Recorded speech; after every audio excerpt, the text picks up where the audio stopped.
moral stories. கோயில்ல சுப்ரபாதம் கேட்டுச்சுன்னா பூசாரி வந்துட்டாருன்னு அர்த்தம்.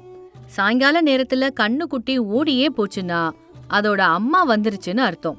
அதே மாதிரி வண்ணமயமான குதிரை வண்டி வீதியில வருதுன்னா அந்த ஊர் ஜமீன்தார் சீதாரத்னம் வெளியில கிளம்பிட்டாருன்னு அர்த்தம். இப்ப இதெல்லாம் ஏன் சொல்றோன்னு உங்களுக்கு புரியலல்ல? அந்த வீட்ல இருந்து பெருசா சத்தம் கேட்க ஆரம்பிச்சதுன்னா அந்த வீட்ல இருக்கிற சண்டைக்கார மனைவி காலையில தூக்கத்துல இருந்து எந்திரிச்சிட்டான்னு அர்த்தம். மதியானம் வரைக்கும் தான் வேலைன்னு சொல்லி கூட்டு போயிட்டு சாயங்காலம் வரைக்கும் வேலை வாங்கினா என்ன அர்த்தம்? ஓட்டுண்டி, அந்த பண்ணையார் நமக்கு எவ்வளவோ உதவிகள் பண்ணிருக்காரு. ஒரு 2 மணி நேரம் கூடுதலா வேலை பார்த்தா என்ன குறைஞ்சிருவோம் சொல்லு? இப்படி சாந்தியும் நாகையாவும் சண்டை போட்டுட்டே இருந்தாங்க. சாந்தி அலர்ல அந்த வீட்ல இருக்கிற கூரையே இடிஞ்சு கீழே விழுந்துருமோ என்னமோ அப்படி சத்தமா பேசுவா. ஓசியில வேலையெல்லாம் செஞ்சு கொடுக்கறதுக்கு நீ என்ன அவன் பங்காளியா? அப்பா விடாண்டி. அப்படி நாகையா எவ்வளோ சமாதானம் சொன்னாலும் சாந்தம்மா மட்டும் அதை காதுலயே வாங்கல. எனக்கு அதெல்லாம் எதுவும் தெரியாது, அதிகமா நீங்க வேலை செஞ்சதுக்கான பணத்தை வாங்கிட்டு தான் இங்க வரணும் அப்படி கராரா சொல்லிட்டு அங்க இருந்து உள்ள போயிட்டா. உன்ன சொல்லி என்ன செய்ய? உனக்கு சாந்தின்னு பேரு வச்சாங்க பாரு, அவங்க எத்தனை ஜென்மம் எடுத்தாலும் நரகத்துக்கு தாண்டி போவாங்க. அதுக்கப்புறம் என்ன பண்றதுன்னு தெரியாம நாகையா பண்ணையாரோட வீட்டுக்கு தான் போனாரு. எப்பவாவது வேலை இல்லைன்னா நாகையா வீட்ல இருக்க முடியாம ஊர் திடல்ல அப்படி இல்லைன்னா குளத்தங்கரையில நண்பர்களை சந்திச்சு பேசிட்டு இருப்பாரு. என்னடா நாகா, இன்னைக்கு என்னவோ ரொம்ப உற்சாகமா தெரியற மாதிரி இருக்க. என் தங்கச்சி ஊர்ல இல்லையா? இல்லடா, 2 நாள் அம்மா வீட்டுக்கு போறேன்னு போயிருக்கா. இந்த 2 நாள் நிம்மதியா எந்த சத்தமும் இல்லாம வீட்ல இருக்கலாம் அப்படி சிரிச்சுக்கிட்டே சொல்லுவாரு. நாகையாக்கும் அவரோட மனைவி எப்பவாவது சாந்தமா பேசணும் அப்படின்னு ஆசை ரொம்ப இருந்துச்சு. ஆனா அது இந்த ஜென்மத்துல நடக்காதுன்னு அவருக்கு நல்லாவே தெரியும். ஒரு நாள் அவர் வீட்ல உட்கார்ந்துட்டு இருக்கும்போது சாந்தம்மா கையில ஆரத்தி தட்டோட அவர்கிட்ட வந்து, ஏங்க கொஞ்சம் காலை முன்னாடி நீட்டி வைங்க. எதுக்குடி? கும்பிட போறேன்னு சொல்லிட்டு காலை வெட்டி நறுக்க போறியா? கடவுளே, இது என்ன பேச்சுன்னு தெரியல. ஏதோ கார்த்திகை மாசம் வந்துருச்சே, புருஷன் காலில் விழுந்து ஆசீர்வாதம் வாங்கலான்னு வந்தா இது என்ன பேச்சுன்னு நீங்க பேசுறீங்களோ தெரியல. இந்த மாதிரி பண்டிகை எல்லாம் அப்பப்போ புருஷனை கௌரவிக்கிறதுக்காகவே அந்த கடவுள் படைச்சாரோ என்னவோ. சரி வா, ஆசீர்வாதம் பண்ணா ஒரு வேலை முடிஞ்சிரும். இப்படி சொல்லவும் சாந்தம்மா காலில் விழுந்து ஆசீர்வாதம் வாங்கினா. அதிகமா சத்தம் போடாம உன்னோட கணவரோட பேச்ச கேட்டுக்கிட்டு கணவரை நிம்மதியா வாழ விட்டுட்டு நீயும் நிம்மதியா சந்தோஷமா வாழணும்னு மனசார உனக்கு ஆசீர்வாதம் பண்றேன். இப்படி அக்ஷத தூவி ஆசீர்வாதம் பண்ணாரு. ஓ, எனக்கு வாய் அதிகமா இருக்குங்கிறதுனால நீ இன்னொரு கல்யாணம் பண்ணிக்கலான்னு பாக்குறியா? அந்த மாதிரி நான் எப்படி சொன்னேன்? நீங்க ஆசீர்வாதம் பண்ணதுக்கு வேற என்ன அர்த்தமா? அப்படி இல்லடி. என்ன உங்களுக்கு சுத்தமா பிடிக்கவே இல்லைங்க. என்னை விட்டுட்டு வேற ஒரு பொண்ணை கல்யாணம் பண்ணிக்கலான்னு நீங்க நினைச்சிட்டு தான் இருக்கீங்க. நான் அப்படியே இந்த கிணத்துல போய் குதிக்கிறேன், போறேங்க, போய் தொலைறேன். நீங்க சந்தோஷமா நிம்மதியா இருங்க. சாந்தி சாந்தி சாந்தி, கொஞ்சம் அமைதியா யோசிச்சு பாருமா. அந்த மாதிரிலாம் நான் எதுவுமே சொல்லல. நீங்க என்ன நினைச்சுக்கிட்டு இந்த மாதிரி சொன்னீங்கன்னு எனக்கு நல்லாவே தெரியும். நீங்க சந்தோஷமா இருங்கயா, இருங்க. நான் இருக்கிறது தானே உங்களுக்கு கஷ்டம். அப்படி பெருசா சத்தம் போட்டு கிச்சன்ல இருந்து பாத்திரத்தெல்லாம் தூக்கி அடிச்சா. அதுல இருந்து தப்பிக்கிறதுக்குள்ள நாகையாவுக்கு உயிர் போய் உயிர் வந்த மாதிரி ஆயிடுச்சு. அன்னைக்கு ராத்திரி நாகையா வீட்டு வாசல்ல கட்டில் எடுத்து போட்டுக்கிட்டு நிலாவையும் நட்சத்திரங்களையும் பார்த்துக்கிட்டே இந்த மாதிரி யோசிச்சாரு. ஆனாலும் என் வாயில சனிதான் இருக்கான் போல. 4 அட்சதைய தூவி 4 வாய் சாப்பாட சாப்பிட்டுட்டு நிம்மதியா வந்து படுத்திருக்கலாம். என்ன செஞ்சு தொலைக்கிறது? இந்த நாக்கு இருக்கு. கடவுளே கடவுளே. அப்படி தனக்கு தானே புலம்பிக்கிட்டு எப்பவோ தூங்கி போனாரு. இந்த மாதிரி ராத்திரிகள் நாகையாவோட வாழ்க்கையில ஏராளம் உண்டு. நட்சத்திரங்கள் கிட்டையும் நிலா கிட்டையும் பேசிக்கிட்டே நிறைய ராத்திரிகளை இப்படி கழிச்சிருக்காரு. இப்படி அவங்க குடும்பம் ஒரு நாளைக்கு 3 சாபம் 6 அலறல்னு சந்தோஷமா போயிட்டு இருந்துச்சு. ஒரு நாள் நாகையா மதிய சாப்பாடு சாப்பிட்டுட்டு வீட்டு வாசல்ல உட்கார்ந்துட்டு இருந்தாரு. பப்பாளி பயிர்ல ஏதோ பூச்சி வந்திருக்கு போல இருக்கே. என்ன புழுன்னு தெரியலையே. நாளைக்கு வேப்ப மருந்து தெளிக்கணும். அதுல நாளைக்கு மறக்காம பண்ணணும். இப்படி அவர் நினைச்சிட்டு இருக்கும்போது மோர் எடுத்துக்கிட்டு சாந்தி அவர்கிட்டக்க வந்தா. என்னது, யார பத்தி ஆலோசனை பண்ணிட்டு இருக்கீங்க? அப்படி வந்த உடனே கேள்வி கேட்டா. யார பத்தியும் இல்லம்மா, நான் ஏதோ யோசிச்சுக்கிட்டு இருந்தேன். அது சரி, என்கிட்ட எதுக்கு இதெல்லாம் சொல்ல போறீங்க? நான் உங்களுக்கு அந்நியம் தானே? அப்படி ஏதேதோ சொல்ல ஆரம்பிச்சா. சாந்தி, நீ இப்ப எதுக்காக இங்க வந்த? மோர் குடுக்கறதுக்காக தானே? வேலை முடிஞ்சிருச்சுல்ல, கிளம்பு. ஐயோ ஐயோ, இப்பவே என்ன கிளம்பி சொல்றாரு. என்கிட்ட வேலை முடிஞ்சிருச்சாமே இவருக்கு. ஒரு நாள் தூங்கிக்கிட்டு இருக்கும்போது பெரிய கல்ல தூக்கி என் தலையில போட்டு கொன்றுவீங்க போல. இப்படி பெருசா அழுது சத்தம் போட ஆரம்பிச்சா. அடியே, இப்ப நான் என்னடி சொன்னேன்? சொல்றதெல்லாம் சொல்லிட்டு என்ன சொன்னேன்னு என்கிட்டயே கேக்குற கொல் நெஞ்சுக்கார. அப்படி பெருசா சத்தம் போட்டு சாபம் கொடுக்கவும் ஆரம்பிச்சா. எனக்கு முன்னாடி கல்யாணம் பண்ண என் அண்ணன் சொல்லிட்டே தான் இருந்தான். இப்போ உனக்கு கல்யாணம் வேண்டாண்டா, கொஞ்சம் யோசனை பண்ணுன்னு. நான் தான் யோசிக்காம என் தலையில நானே மண் அள்ளி போட்டேன். நாகையா தலையில அடிச்சிட்டு அங்க இருந்து கிளம்பி வெளியில போயிட்டாரு. வயல் வேலைக்கு தேவைப்படும் சொல்லி நாகையா ஜமீன்தார் கிட்ட போயிட்டு கொஞ்சம் பணத்தை கடனா வாங்கிட்டு வந்திருந்தாரு. விளைச்சல் வந்ததுக்கு அப்புறமா அந்த பணத்துல எல்லா கடனையும் அடைச்சிட்டாரு. ஆனா ஜமீன்தார் சீதாரத்னம் மட்டும் அந்த வட்டி இந்த வட்டின்னு போட்டு எப்பவும் தப்பான கணக்குகளையே காட்டிட்டு இருந்தாரு. நீ எனக்கு இன்னும் பணம் கொடுக்க வேண்டியது இருக்கு. விளைச்சல் வித்த பணத்தை கொண்டு கடன் எல்லாத்தையும் முழுசா நான் கொடுத்துட்டேனுங்கய்யா. நாகையா ரொம்ப அப்பாவித்தனமா சொன்னாரு. ஆனா ஜமீன்தார் அத ஒத்துக்கவே இல்ல. இப்படி அவங்களுக்குள்ள ஒரு சண்டை போயிட்டே தான் இருந்துச்சு. வெளியில இப்படி வீட்ல அப்படின்னு தீராத சண்டையால நிம்மதி இல்லாம போயிட்டாரு. ஒரு நாள் சாயங்காலம் மழை வர மாதிரி இருக்கவும் வீட்டு வாசல்ல உட்கார்ந்துட்டு இருந்த நாகையா தட்டு நிறைய மிளகா பஜ்ஜி வச்சு சாப்பிட்டுட்டு இருந்தாரு. அப்பா, வாழ்க்கை முழுக்க இப்படி நிம்மதியா இருந்தா எவ்வளவு நல்லா இருக்கும். அப்படி நினைச்சிட்டு இருக்கும்போதே என்னங்க அப்படின்னு கூப்பிட்டுக்கிட்டே சாந்தி அங்க வந்தா. ஐயோ தெய்வமே, நிம்மதியா அமைதியா வாழ்க்கை போகணும்னு நினைக்கும் போது சூறாவளிய கொண்டு வந்து நிறுத்துறியே. இப்படி மனசுல நினைச்சுக்கிட்டு வெளியில மட்டும், என்ன சாந்தம், எதுக்கு இந்த பக்கம் வந்த? ஏங்க நமக்கு கல்யாணம் நிச்சயம் பண்ணி கொடுத்த அந்த புரோஹிதர் செத்து போயிட்டாராங்க. செஞ்ச பாவம் எல்லாம் சும்மா விட்டுருமா சொல்லு? கண்டிப்பா அந்த ஆளு நரகத்துக்கு தான் போவான். அப்படி டக்குன்னு சொல்லிட்டாரு. ஆனா இந்த பக்கம் முகத்தை மாத்தி நிக்கிற சாந்தியோட முகத்தை மட்டும் அவர் பார்க்கல. ஓஹோ, நான் உங்களுக்கு அவ்ளோ பாரமா போயிட்டேனா அப்படின்னு மறுபடியும் சண்டை போட ஆரம்பிச்சிட்டா. ஐயோ எம்மா தாயே, நான் அப்படிலாம் எதுவுமே சொல்லலமா. அப்படி அவன் எவ்ளோ எடுத்து சொல்லியும் அவ காதுலயே கேக்கல. இப்படி இவங்க சண்டை போட்டுக்கிட்டே இருக்கும்போது அந்த இடத்துக்கு ஜமீன்தார் சீதாரத்னம் வந்தாரு. நாகையா, பணத்தை எப்ப கொடுக்க போற? ஐயா, இன்னும் என்ன பணம் பணம்னு கேட்டுட்டு இருக்கீங்க? நான் வட்டியோட சேர்த்து எல்லாத்தையும் கொடுத்துட்டேன். வட்டிக்கு வட்டியை எவன் கொடுப்பான்? ஐயா, இதெல்லாம் நீங்க முன்னாடியே என்கிட்ட சொல்லல. இது ரொம்ப பெரிய அநியாயம். நாகையா எவ்வளவோ எடுத்து சொல்ல முயற்சி பண்ணாலும் ஜமீன்தார் கேட்கவே இல்ல. என் பணத்தை எனக்கு கொடுக்கலன்னா உன்னோட தோலை உரிச்சிருவேன். இப்படி ஜமீன்தார் சொன்னத சாந்தி பக்கத்துல இருந்து கேட்டா. என்னது, என் புருஷன் மேலேயே நீ கைய வச்சிருவியா? உனக்கு தைரியம் இருந்தா வையா பாக்கலாம். உன்னை நடு வீதியில நிக்க வச்சு கேள்வி கேட்கல. என் பேரு சாந்தி இல்ல. அப்படி அவ திட்ட ஆரம்பிச்சா. சுத்தி இருந்த எல்லாரும் ஒரேடியா ஆச்சரியப்பட்டாங்க. நீ வெள்ள வியாபாரத்துல ஏமாத்துனியே அந்த வெங்கையான்னு நினைச்சிட்டு இருக்கியா? என் புருஷன் அடுத்தவங்க சொத்துக்கு ஆசைப்பட மாட்டாரு. உனக்கு இன்னொரு ₹1 கூட நாங்க கொடுக்க முடியாது.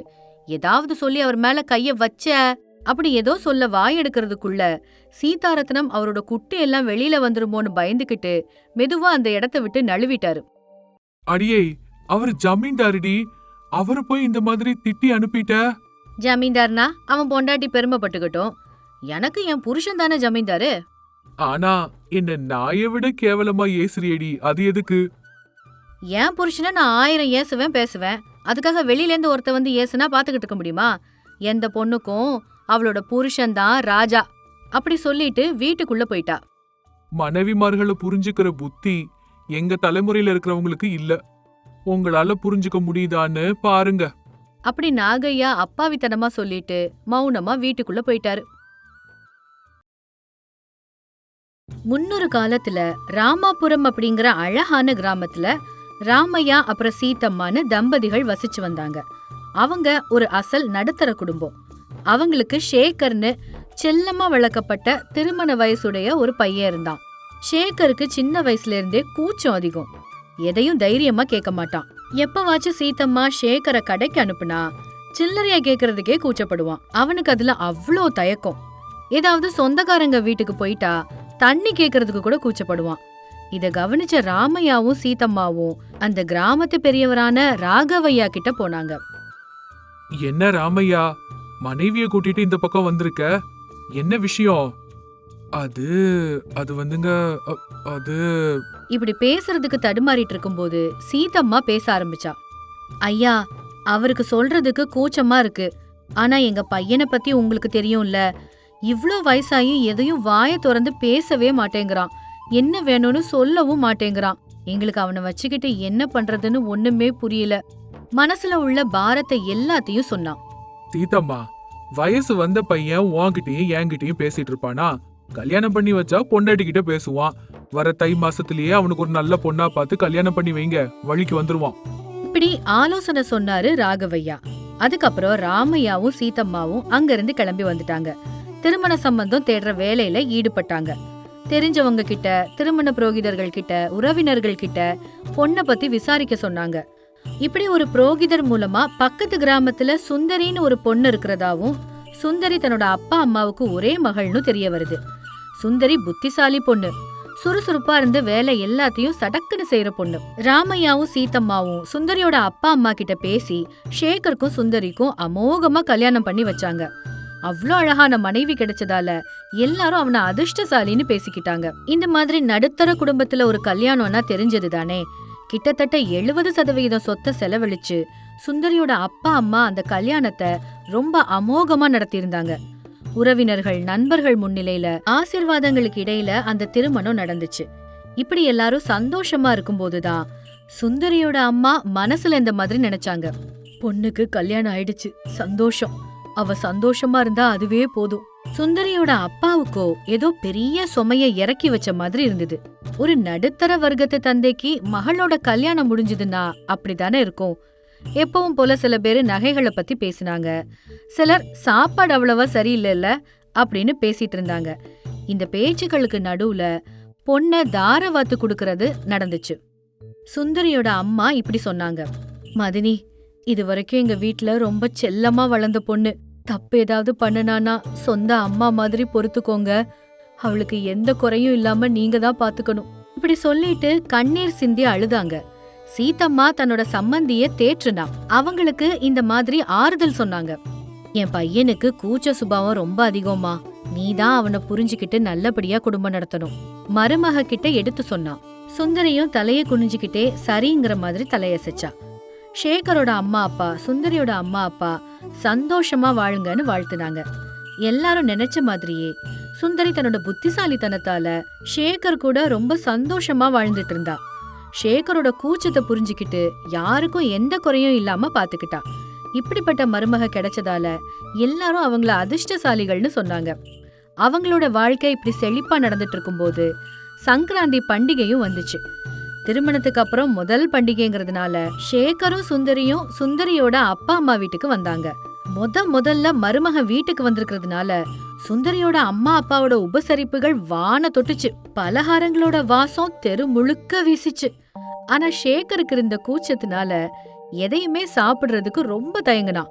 சுந்தரியோட அம்மா நல்ல சுட சுட மொறு மொறுன்னு அதிரசம் பண்ணி மருமகன் கிட்ட கொடுத்து, மாப்பிள, உங்களுக்காக அதிரசம் பண்ணினேன், ரொம்ப நல்லா இருக்கும், எடுத்துக்கோங்க, ரொம்ப அன்பா கொண்டு வந்து கொடுத்தாங்க. ஆனா சேகர் கூச்சத்தால வேண்டாங்க அப்படின்னு வேண்டான்னு சொல்லிட்டான். ஆனா நிஜத்துல சேகருக்கு அதை சாப்பிடணும் போலதான் இருந்துச்சு. சாப்பிடணும்னு ஆசையாதான் இருக்கு. ஆனா எடுத்துக்கிட்டா திணி பண்டாரம் நினைச்சிட்டா. உண்மையை சொல்லணும்னா இப்படி மாமனார் மாமியார் கிடைக்க நான் ரொம்ப கொடுத்து வைக்கணும். இப்படி மனசுல நினைச்சுக்கிட்டான். எத்தனை தடவை கேட்டாலும் வேண்டாம் வேண்டானே சொல்லிட்டு இருந்தான். கொஞ்ச நேரம் கழிச்சு மறுபடியும் லட்டு பலகாரம்லாம் செஞ்சு கொண்டு வந்தாங்க. மாப்பிள, இந்த லட்டையாவது எடுத்து சாப்பிடுங்களேன், ரொம்ப நல்லா இருக்கு. ஆஹா, வேண்டாம் அத்தை. ரொம்ப நல்லா இருக்கு, எடுத்துக்கோங்க. பரவாயில்லைங்க அத்தை, நான் சாப்பிட மாட்டேன். இப்படி ரொம்ப கூச்சப்பட்டுட்டு வேண்டான்னு சொன்னான். சுந்தரியோட அம்மா அப்பா மட்டும் என்ன இது அப்படின்னு ரொம்ப கவலைப்பட்டாங்க. சுந்தரியோட அம்மா தன்னோட கணவர்கிட்ட இந்த மாதிரி சொன்னாங்க. என்னங்க, மாப்பிள்ள நம்ம வீட்ல எதுவுமே சாப்பிடல, அவருக்கு இங்க ஏதோ அசௌகரியமா இருக்குன்னு நினைக்கிறேன், இப்படி குறைப்பட்டுக்கிட்டே சொன்னாங்க. இதை கேட்டுட்டு சுந்தரியோட அப்பா மருமகனுக்கு ஏதோ அசௌகரியமா இருக்கு போல நினைச்சு மருமகன் கிட்ட போய் கேட்டாரு. என்ன மாப்பிள, என்னாச்சு உங்களுக்கு? எதுவுமே சாப்பிட மாட்டேங்கிறீங்களா? அதிரசம் சாப்பிடலனாலும் பரவாயில்ல, விடுங்க, இந்த தேங்குழல கொஞ்சம் எடுத்து சாப்பிட்டு பாருங்க. அப்படி ஊட்டி விடவே வந்துட்டாரு. ஆனாலும் சேகர் சாப்பிடல. வேண்டாம் மாமா, இப்பதானே நான் சாப்பிட்டு முடிச்சேன், வயிறு நிரம்ப இருக்கு, வேண்டாம் மாமா. அப்ப கூட அவன் சாப்பிடல. மாப்பிள்ளையோட நடத்தை இப்படி இருக்கும்போது மாமனாருக்கும் மாமியாருக்கும் என்ன பண்றதுன்னே புரியல. 2 பேரும் உட்கார்ந்து இத பத்தி பேசிட்டு இருக்கும்போது அவங்க பொண்ணு சுந்தரி அங்க வந்தா. என்னம்மா, என்னாச்சு? அப்பா கிட்ட ஏதோ ரொம்ப முக்கியமா பேசிட்டு இருக்க? அது ஒண்ணும் இல்லம்மா, உன் புருஷன் தான் எதுவுமே சாப்பிட மாட்டேங்கிறாரு, அத பத்தி தான் பேசிட்டு இருக்கோம். ஐயோ, அவருக்கு கொஞ்சம் கூச்ச சுபாவம்மா. என்ன சுபாவமோ, உன் மாமியார் வீட்ல நீ நல்லா தானே இருக்க? அட, நான் எங்க அத்தை வீட்ல ரொம்ப ரொம்ப சந்தோஷமா இருக்கேம்மா. மாப்பிள்ளைய பாக்கும்போது எனக்கு என்னவோ சரியில்லைன்னு தோணுது. ஐயோ அப்பா, இந்த மாதிரி ஒரு புருஷன் கிடைக்கிறதுக்கு நான் ரொம்ப ரொம்ப கொடுத்து வச்சிருக்கணும். அவரு ரொம்ப ரொம்ப நல்லவர்ப்பா. தன்னோட புருஷனை பத்தி புகழாரம் பாடுனா சுந்தரி. அந்த வீட்டுக்கு மருமகளா போனது என்னோட அதிர்ஷ்டம் தான்ப்பா. நீங்க என்ன பத்தி கவலைப்படாம சந்தோஷமா இருங்க. அவரு கூச்ச சுபாவத்தினாலதான் இது எதுவும் சாப்பிடல. இப்படி தன்னோட கணவரை பத்தி முழுசா விளக்கி சொன்னான். என்ன கூச்சமோ என்னவோ, முறையா நம்ம வீட்டுக்கு வந்துட்டு எதுவுமே சாப்பிடாம போனா நல்லாவா இருக்கு? உன் புருஷனுக்கு என்ன பிடிக்கும்னு சொல்லுமா, அத செஞ்சு தரேன். எங்க வீட்டுக்காரருக்கு எள்ளுல வெல்லம் போட்டு எள்ளுருண்டை செஞ்சு கொடுத்தா ரொம்ப இஷ்டப்பட்டு சாப்பிடுவாருமா. இப்படி சுந்தரி சொன்னதும் சுந்தரியோட அம்மா சுந்தரியோட அப்பாவை கடைக்கு அனுப்பி நல்ல எள்ளு வெல்லம் எல்லாத்தையும் வரவழைச்சு உரல்ல தானே இடிச்சு அத உருண்டைங்களா செஞ்சு சேகர் முன்னாடி வச்சு, மாப்ள, உங்களுக்கு எள்ளுருண்டைன்னா ரொம்ப பிடிக்குமாமே, என் பொண்ணு சொன்னா, உங்களுக்காகவே செஞ்சேன், எடுத்துக்கோங்க மாப்ள. அப்படி ரொம்ப அன்பா மரியாதையா மாப்பிள முன்னாடி கொண்டு வந்து வச்சாங்க. என்ன யோசிச்சுட்டு இருக்கீங்க மாப்பிள்ள? எடுத்து நல்ல வள்ளு வழுக்குன்னு சாப்பிடுங்க. அப்படி உற்சாகமா சொன்னாரு சுந்தரியோட அப்பா. சேகருக்கு எள்ளுருண்டைங்களை பார்த்ததும் வாயில எச்சி உரிச்சு. ஆனா கூச்சத்தினால தைரியமா அதை எடுக்கவே இல்ல. இல்லங்க, எனக்கு வேண்டாம், சாப்பாடு வயிறு நிறைய சாப்பிட்டேன், இப்ப எனக்கு எதுவும் வேண்டாம். அப்படி ரொம்ப சங்கோஜத்தோட சொன்னான். மாமாவும் அத்தையும் எவ்வளவோ கெஞ்சியும் வேண்டாம் வேண்டானே சொல்லிட்டு இருந்தான். அதனால வேற வழி இல்லாம செஞ்ச எள்ளுருண்டைங்களை எல்லாத்தையும் மத்தவங்களே சாப்பிட்டாங்க. அவங்க எல்லாரும் சாப்பிடுறத பாக்கும்போது சேகருக்கு வாயில எச்சி ஊறிச்சு. ஆனாலும் கூச்சம் தடுத்துக்கிட்டே இருந்துச்சு. ராத்திரி ஆயிடுச்சு. எல்லாரும் தூங்கிட்டாங்க. சேகர் மட்டும் அந்த எள்ளுருண்டைங்களையே நினைச்சிட்டு இருந்தான். எனக்கு ரொம்ப பிடிச்ச எள்ளுருண்டைய கூட சாப்பிட முடியலையே, இப்படி நினைச்சிட்டு இருந்தான். எல்லாரும் தூங்கிட்டாங்கன்னு உறுதிப்படுத்திக்கிட்டு சேகர் சமையல் அறைக்குள்ள போய் பார்த்தான். எள்ளு உருண்டைங்க எங்கேயாவது இருக்கான்னு எல்லா இடமும் தேடி பார்த்தான். எங்கேயுமே எள்ளுருண்டைங்க தென்படல. சேகருக்கு ரொம்ப ஏமாற்றமா இருந்துச்சு. அப்படி சமையல் அறையில இருந்து வெளியில வரும்போது அவனோட கண்ணுல அந்த உரல் தென்பட்டுச்சு. அந்த உரல்ல எள்ளும் வெல்லமும் இடிச்ச தூள் கொஞ்சம் அடியில ஒட்டிட்டு இருந்துச்சு. சேகருக்கு அதை பார்த்த உடனேயே ஆசை வந்துருச்சு. சேகர் அத நாக்கால நக்க ஆரம்பிச்சான். அது ரொம்ப ருசியா இருந்ததுனால சத்தம் வர்ற மாதிரி பெருசா சாப்பிட ஆரம்பிச்சான். அந்த சத்தத்தை கேட்டு வீட்ல இருக்கிற எல்லாரும் எந்திரிச்சிட்டாங்க. சமையல் கட்டுக்கு வந்து பார்த்தாங்க. சுந்தரி தன்னோட கணவனை அந்த நிலையில பார்த்ததுக்கு அப்புறம், என்னங்க இது, என்ன கர்மம் பண்ணிட்டு இருக்கீங்க, என்னாச்சு? இப்படி கேட்கவும் சுந்தரியோட அம்மா உடனே, வீட்ல எல்லாம் இருந்தும் மாப்பிள்ள வாயில சனி இருந்துச்சு போல, அதான் குடுக்கும் போதெல்லாம் எதுவும் சாப்பிடாம இப்ப வந்து உரல நக்கிட்டு இருக்காரு, இப்படி சொன்னாங்க. கை கெட்டுற தூரத்துல எல்லாமே இருந்தும் அதை ஒழுங்கா சரியா உபயோகப்படுத்தலன்னா மாப்பிள்ள வாயில சனி அப்படிங்கிற பழமொழியை தான் பயன்படுத்துவாங்க போல. அப்படியே இந்த பழமொழி வழக்கத்துக்கும் வந்துச்சு. நம்ம தலை மேல துரதிருஷ்டம் வந்து உட்கார்ந்துருச்சுன்னா சுத்தி எவ்வளவுதான் அதிர்ஷ்டம் இருந்தாலும் நம்மளை யாராலையுமே காப்பாத்த முடியாது. அதிர்ஷ்டம் துரதிர்ஷ்டம் ரெண்டுமே நம்ம கிட்டயே இருக்கு அப்படிங்கறத இந்த கதையின் மூலமா நம்ம ரொம்ப தெளிவா தெரிஞ்சுக்கலாம்.